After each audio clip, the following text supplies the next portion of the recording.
అన్నావంటే ఎదురవన, అన్నిపై ఉన్నావంటే నిదరవన, కలలే కన్నావంటే నిజమై ముందుకి రానా, కలతై ఉన్నావంటే కథనవన.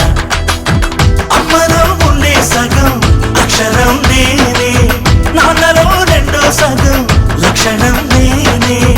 అమ్మ తోడు నాన్న తోడు అన్ని నీకు అన్నే చూడు, చెల్లిపోని బంధం నేనమ్మా, చిటి చెల్లెమ్మా, వెళ్ళిపోని చుట్టం నేనమ్మా.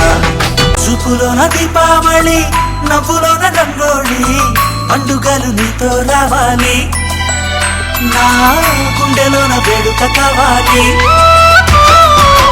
రూపులోన దొంగలు